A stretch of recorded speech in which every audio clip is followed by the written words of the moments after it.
Surrender is the key word for effective sadhana.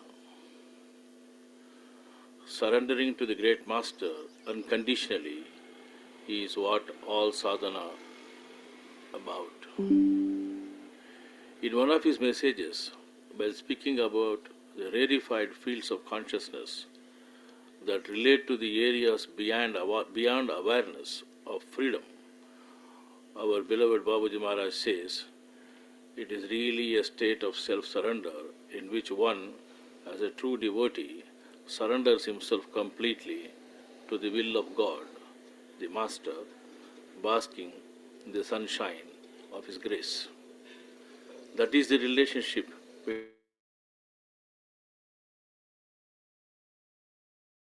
between the Master and the devotee, which is to be maintained all through, because that was the only relationship that had finally brought us up to that highest level of superconsciousness. It is only here that the true character of our being is revealed. A few days back, one of our associates asked me the need to surrender and also exclaimed that tradition does not talk about it. Frankly, this was something that could not be understood by me, as I have practiced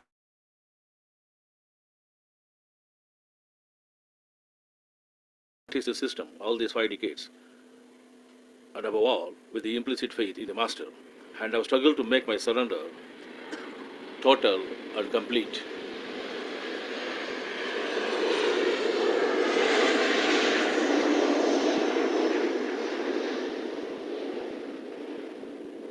Before I dwell on the various stages of development in our determination to surrender to the Master, I would like to stress on the need to accept our Master, the special personality, as the means and the end.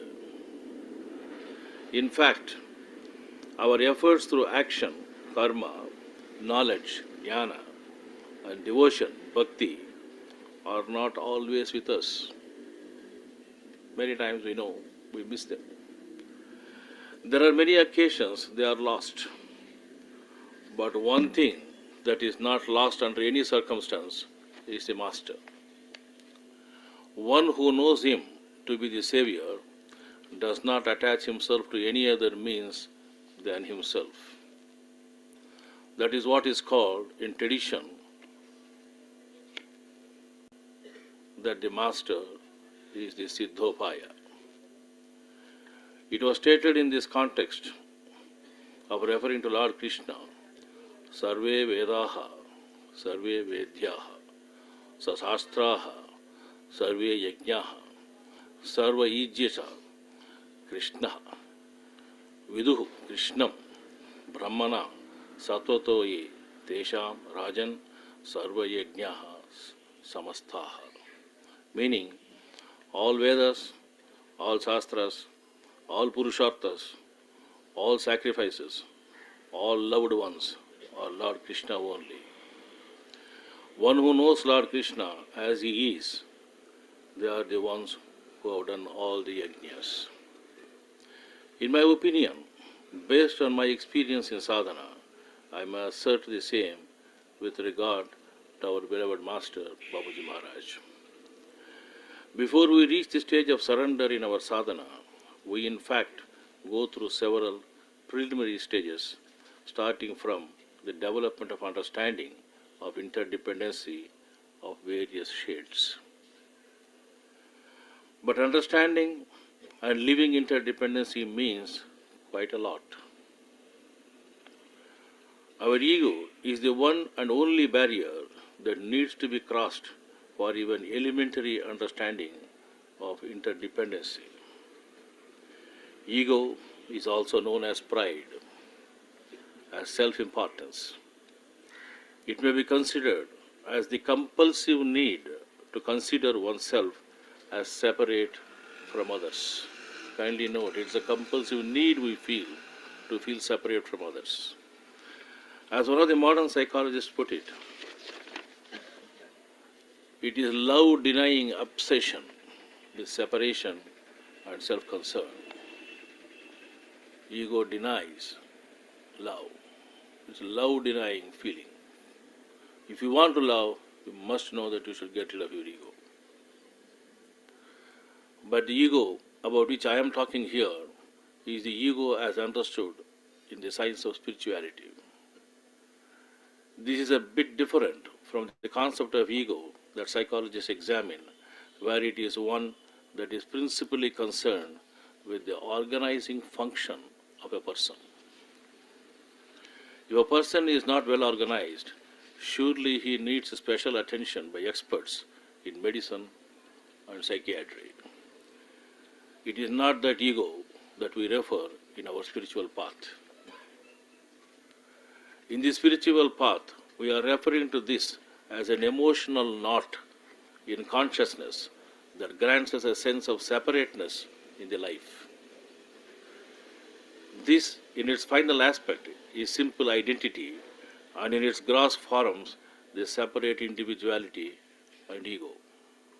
Master categorically says that the identity will continue to exist in the final state of the individual pralaya and gets abolished only when Mahapralaya takes place.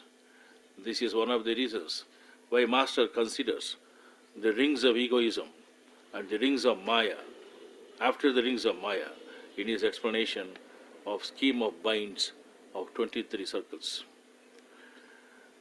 That's also the reason why he takes up the case of several types of egoism while discussing the central region in his book, Efficacy of Rajayoga. In order to reach the final state, we have to liberate the self from several shades of pride and self-importance and awareness of separateness.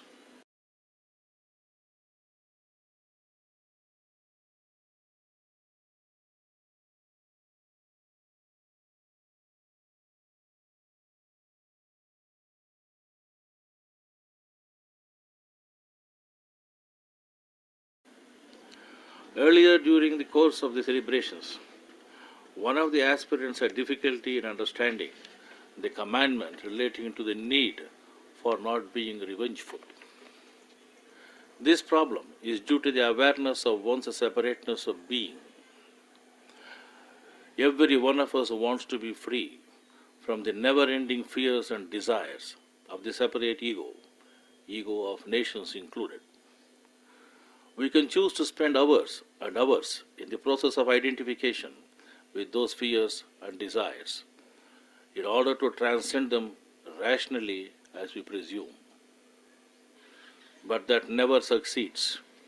And that is why we have arguments and counter-arguments for every issue which has basis in the illusion of separateness of the self and, for that matter, any existence.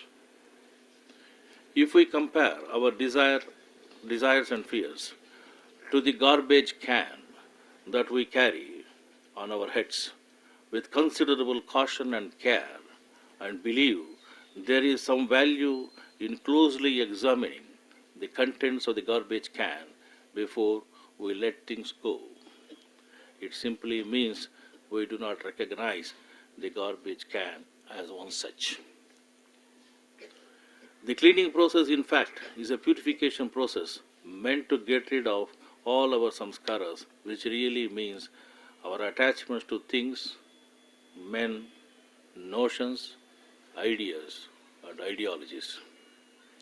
The few moments of total unawareness of our being that we experience in our day-to-day meditation, and as just now we had a few minutes back,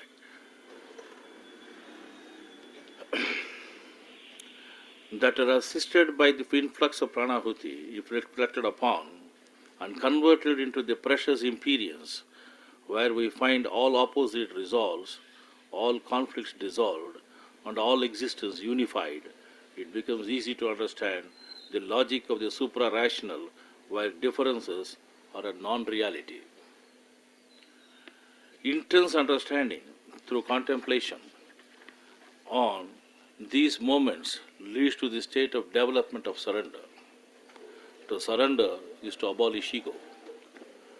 To take a decision not to look into the garbage can in search of such worthies as may help us in a great decision that can never come through rational processes. I repeat this sentence.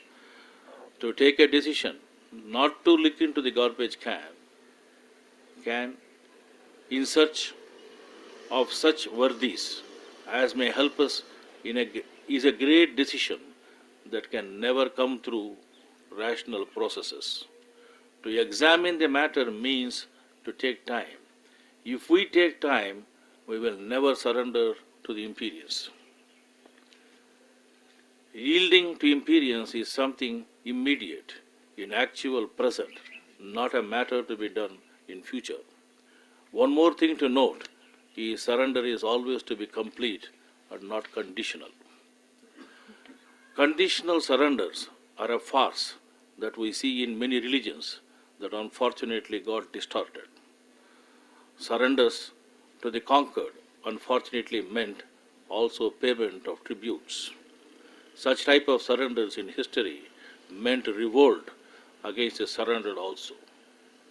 Such surrenders have no place in spirituality. Yielding to imperience and surrendering all that is in our mind unconditionally and totally means in fact a leap beyond time to a perspective that is absolute and true. That perspective is not something that the knowledge of this world and our egos would understand, because in that universal perspective our egos do not exist, even as our experience of pranahuti reveals. Of course, what I now say may be something that persons who do not have access to higher regions of consciousness would appreciate easily. But nothing prevents any from trying to see the point of the universal as contrasted to the personal self.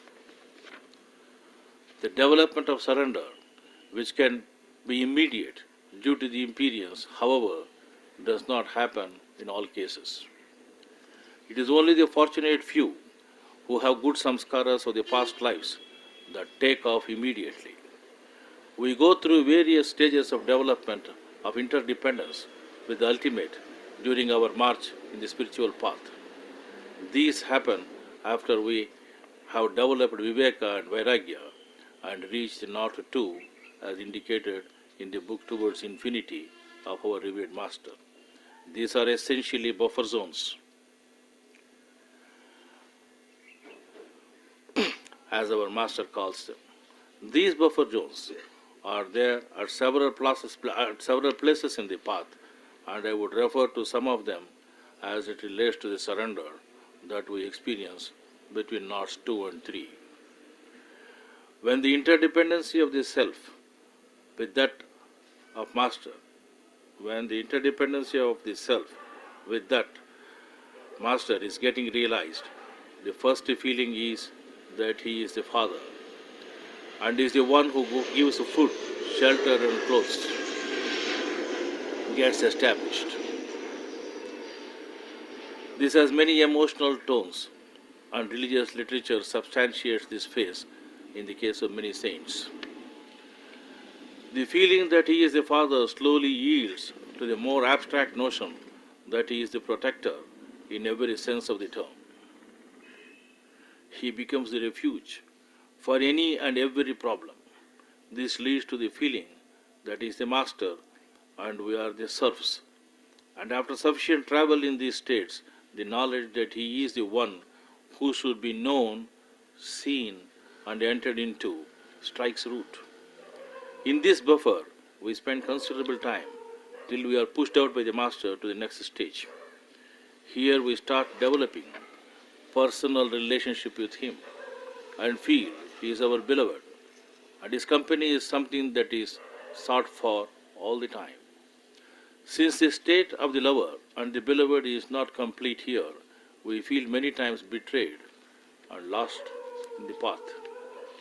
We start crying without any reason, as the inner psyche desperately feels the need for the awareness of the beloved and surely and that he is close by. The next state is a further refinement of our feeling that he is the foundation of our existence. and we are non-entities without him. The transition from the state of interdependency to that of devotion starts here. This leads further that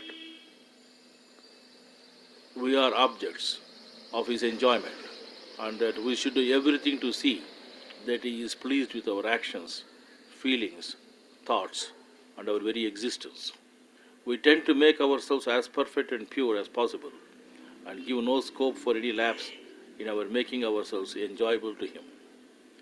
Then comes a state where we feel that he is our soul and we are his body. I had to pass through this state for a long time, and I used to write to my master, closing the letter always with the words, yours as body and soul. Any other expression of my status I used to feel is not full and complete. This continued till I found the need to drop the words yours as when I started using the more conventional lovingly just as a matter of routine. The expression fails to express that feeling. So for just convention's sake we use some words. After we surrender all that is ours to him, comes the stage that everything that is done by him. That is the stage where we start feeling how gross were we and our ways in which we were thinking till now, that all are his actions in words. Till that time we do think that everything is his action, but that is only in words. When we then start feeling that he is the one who enjoys the fruits of action, it no more gets felt as our action, but action alone stands, and the fruits are his. This is no philosophy, but an actual feeling where the action and the result thereof ceases to form any impression, and we need to be reminded by others that some certain act was done by us. Knowledge of performance of action and awareness of the results of such action is faintly had, and we start feeling that everything is his. The state of Sthita Prajna almost gets established. Having come to this stage, it is the development of the state of mind where we say that everything is thee and thine, tava. The of me and mine gets almost extinguished. The ego of separateness is almost abolished. It is at this state we also feel absolute fearlessness, abhaya, and we start comprehending internally the meaning of the Lord Rama's assurance that Sakrideva Prapannaya Tava Asmi iti Yachate Abhayam Sarvabhutebhyo Dadami Yatat Vratam Mama. Ego being abolished, we enter into the realms of Abhaya. It is not only that, in fact, we feel no conflict internally, and no object or thing or person or being is felt as something that is fearful. The innocence of the child who does not distinguish between the tiger and the mother is something that is so intrinsically and personally felt that I find no words to express. Some of the persons who saw me talking to the top level bureaucrats, the chief secretary or the chief minister of the state, have later remarked, how could I talk to them straight and without any fear? And I never understood their question. Not only that, even with my dear master, there were occasions I had talked to him several things that others would hesitate to even to mutter and mumble. This fearlessness is one of the characteristics of the one who has surrendered totally to the master. In fact, the fear of death is something that is totally transcended, and we almost have solved the problem of existence. This state leads to the state of being totally unconcerned with action and results thereof, and the knowledge consequent to this. Total stoic indifference to adverse circumstances is what others feel our attitude to be. In fact, it is only total resignation or surrender to the master that is the state. We may then be considered to be a living dead, where neither praise nor punishment is felt as such. Master says that the easiest and surest means to achieve this end is to surrender yourself to the great master in the true sense and become a living dead yourself. This feeling of surrender, if cultivated by forced and mechanical means, seldom proves to be genuine. It must develop automatically within you without the least strain or pressure upon the mind. In this context, I may say that one of my associates wrote to me, why is it that surrender is so difficult for him to do as was possible for one of our masters? I was frankly annoyed at the greed of the person who is not prepared to yield to the master and is talking of surrender. Many lessons are naturally to be learnt in the inner core of our being and in the deep cave of the heart. The little heart has so much to teach of love, which is the basis of surrender. Love is the state where we see, feel, know, and understand only the master and where there is no ego. These are the few aspects of the some buffer points that I thought I would share with you and say that it is necessary that we surrender ourselves to the Master who responds to every call from us with unalloyed bliss and blessings. Thank you. First.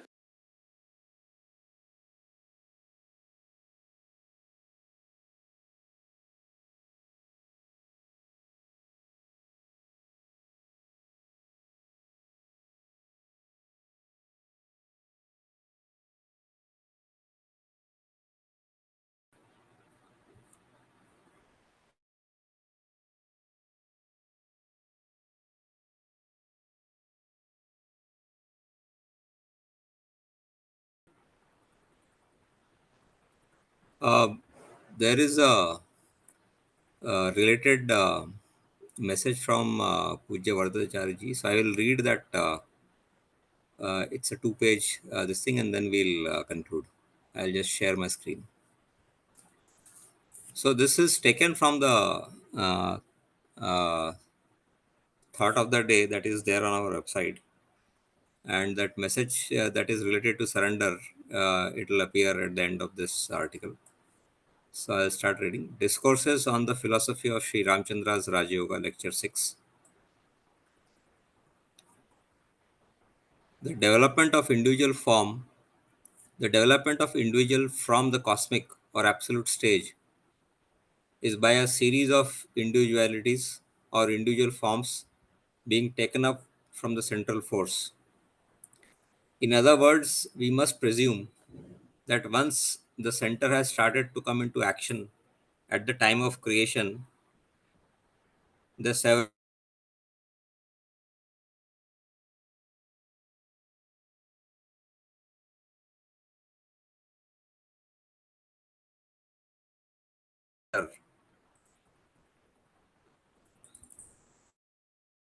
what we call the region of splendor.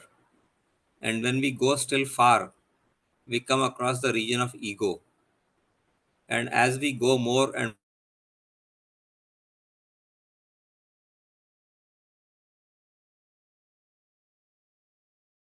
more away from there, we get these three regions Master describes as the regions called the central region, the region of ego, and the region of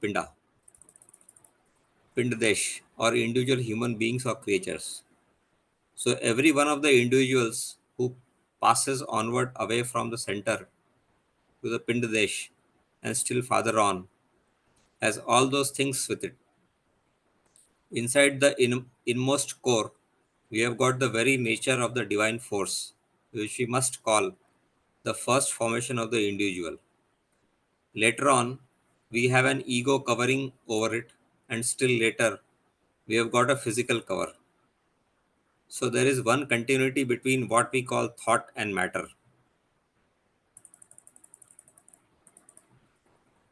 Thought is at the back or is the basis of matter. And if matter has become what we call life in its extreme form of its manifestation, it is only to be presumed that the original thought is very much covered up, almost to be called dead. So in matter, the supreme divine is also covered. Matter cannot exist without it, without possessing this as its core, as its nucleus. In that sense, we find that the individual soul, called the Jivatma, even in its grossest formation, contains within it the universal being. And if you call the Jivatma, you call with it the Brahman, though it must be noted that it is covered up with this entire universe. Covered up means two things. The Ishavasya Upanishad might well be quoted in this connection. Isavasyam idam sarvam. Two meanings may be given to the word Vasyam. Isa or God is enveloping the entire world. That is, he is in fact completely containing the world within himself. It may also mean that Isa is that which is in everything or covered up by everything. By a double usage, we will find that the individual soul is really Brahman, covered by everything. But as Brahman, it is he who is covering everything. In both the cases, Master considers they are covered up and covering. In that sense, they are related to manifestation. God is bound to the world to preserve it by covering.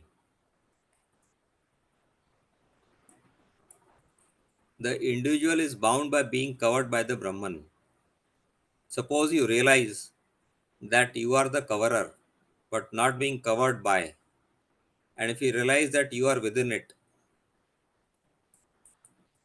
you also find that you are the master. In other words, it is the peculiar quality of the Brahman and the Jivatma. Both of them have got motion and thought. In this sense, thought covers the whole universe, and it is the motion that covers the thought. You may say that both of them are parallel. In that sense, they can be taken away from each other, and each has a function. Thought never loses its function of thought. Motion never loses its function of motion. But when thought converts itself into motion, or motion is capable of being converted into thought, there is what is called a state of pause. When one shifts into the other, there is just a twist, and that is in different directions. Now, these twists can be considered to be knots, and there is a conversion of one kind of thought into another kind of thought, and one kind of motion into another kind of motion, or one kind of energy into another kind of energy. There is a formation of several knots so far as individuals are concerned, and it is the business of each individual to loosen the knots so that a passage from one kind to the other is possible. In other words, transformation is possible. Transformation of one kind of energy into another kind of energy, of one plane of thought to another plane of thought, is the most difficult thing to achieve unless it be with the help of the universal original cosmic force. Master has stated that the divine and the human are parallel. In one of his articles, he has revealed this concept of parallelism between the divine and the human. The human is the individual, the divine is transcosmic, beyond the individual. Now it is possible to go to that condition and get the divine, already working very fine in us, into action only when you are directly connected to the original condition. It is not enough to say that the previous state will connect us. You cannot say by merely going to the ego state that matter is converted by ego. But in the process, the almost ego is caught almost more deeply in the matter. The present condition of science is it wants to conquer matter, but it is more and more subordinated to matter. People think that they can convert life by religion and higher consciousness. All that has happened is that religion is subservient to life. Instead of life being subservient to religion, religion is subservient, religion is made subservient. Further, though gods are expected to be subservient to the ultimate, the misfortune is that God Himself, the Supreme God, becomes subservient to the lower gods. Man wants to make use of God instead of being used by Him, and these are all at different levels of materialism only. Every one of them starts with being a matter for molding, but ends by molding the ideas to its needs. That is why all the great ideological platforms of either spirituality or politicality have come down to a level of simple and pure materialism. Instead of slogans creating a new force, the force that created them has become ineffective, uninspiring. That is why the biggest of slogans that was given to the world at each stage by each one of the prophets has become meaningless. That is why, in our attempts to get back to the condition of center, which created the universe itself in its supracosmic form, nothing can help us except that center itself.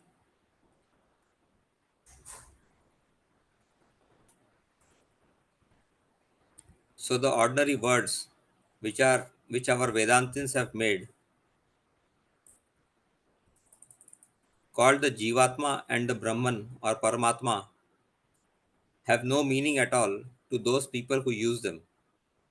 On the other hand, the Jivatma is a thinking, moving being.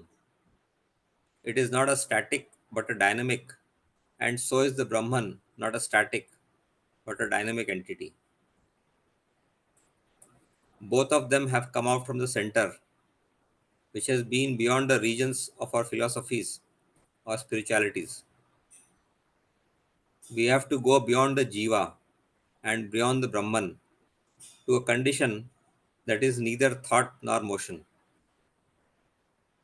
Those who say thought is motion are speaking nonsense, and those who maintain that motion has no thought are also speaking nonsense. They almost came together.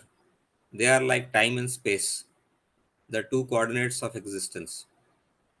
This is the picture which our master gives. It is simple, provided you rise up to the point of perception by experience or imperience with the help of the divine cosmic.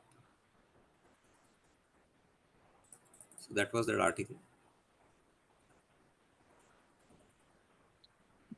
Bhaiya, can you help me in understanding this sentence? I've read it again and again, but every time I want to understand that motion is thought and thought is motion.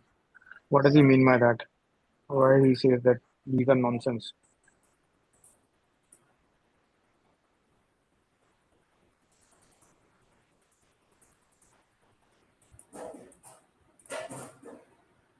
I guess he's trying to say that he's taking the example of space and time.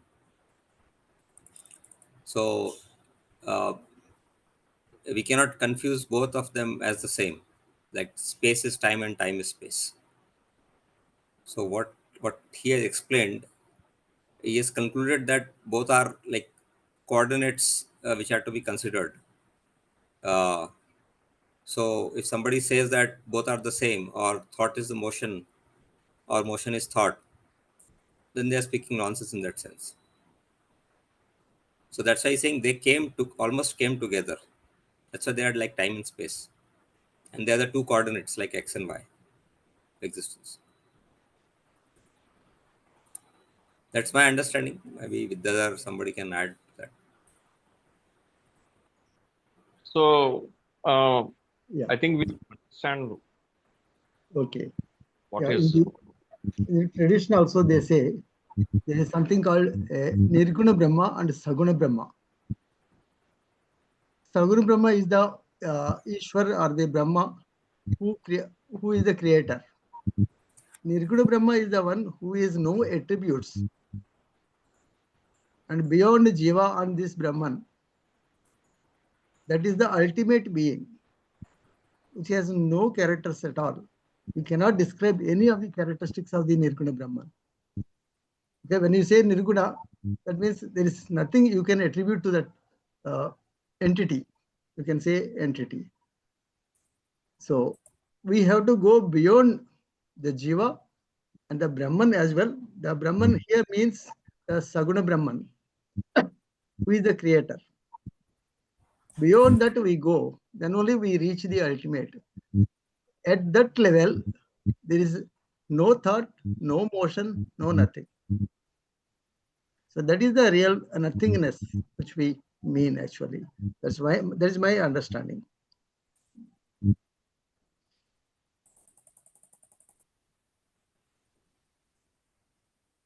So, what Yeah. is motion referring to here? I think if you understand that, then It is almost the same here. On the other hand, the Jivatma is a thinking, moving being. It is not a static but a dynamic. And so is the Brahman, not a static but a dynamic entity. Both of them have come out of the center, which has been beyond the regions of our philosophies or spiritualities. That is the Nirguna Brahman, which we cannot describe. That is the ultimate being.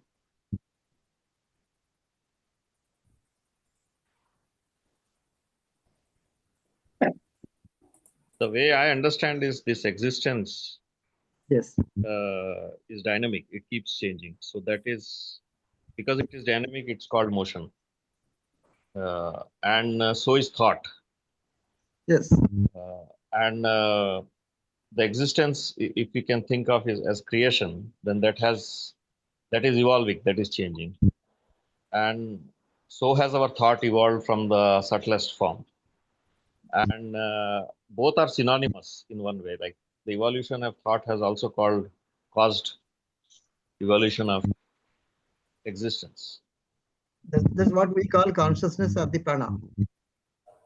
Okay.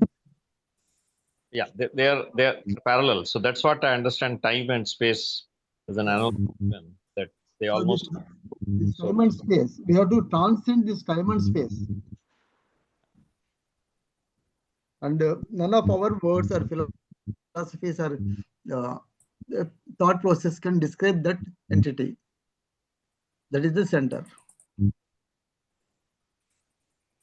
It is beyond this thought, beyond the emotion, beyond our understanding at all.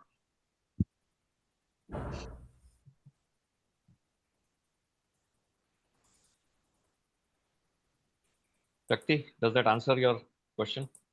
Yeah, Bhaiya, it does. Thank you, Dapsamurti. But this consciousness or this jiva which we are talking about, for cognition, it will be dependent on the special personality, right?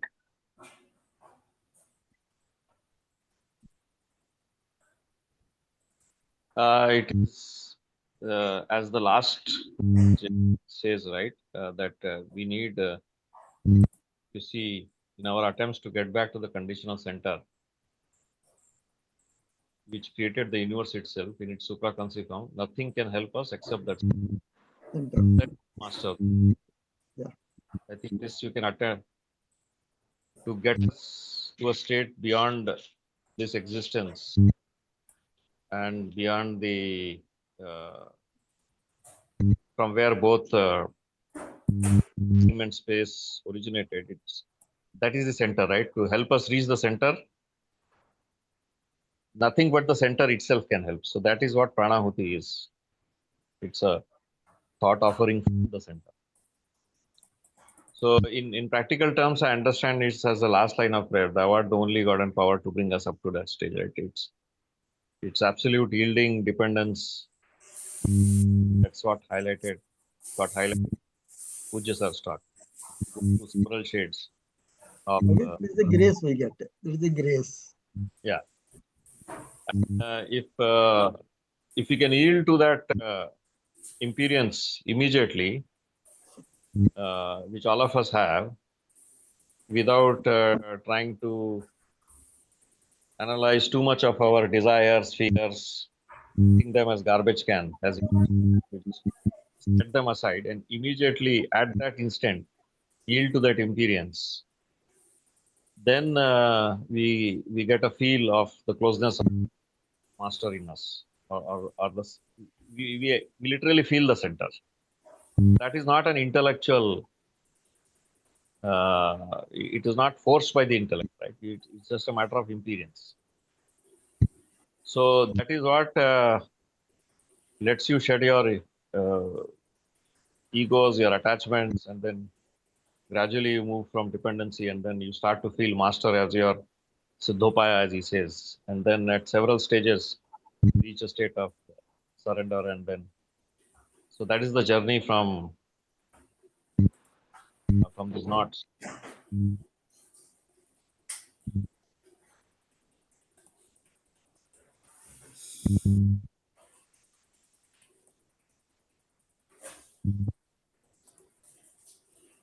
Thank you, Bhaiya.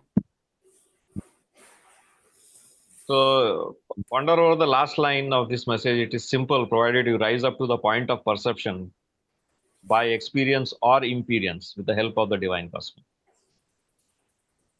So here we see KCV finding the word imperience. This word doesn't otherwise exist in English dictionary. But whatever we are talking about is, with the mind, it becomes difficult to understand what is thought, what is motion, what is this parallelism, this thing. I think Dr. KCV himself, being a philosopher, has that bent of writing, but he does sum it up that it is simple if you eat and rise up to the point of perception by imperience with the help of divine cosmos. So that is the help we are already getting.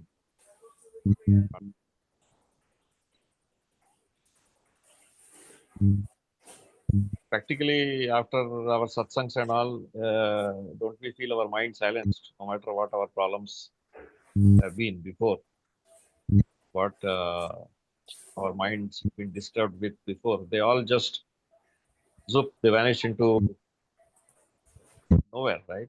They just disappear like vapor.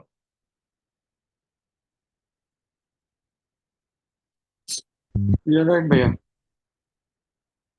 So if we yield to that imperience, then we can practice the loss of ego and move towards dependency and surrender gradually.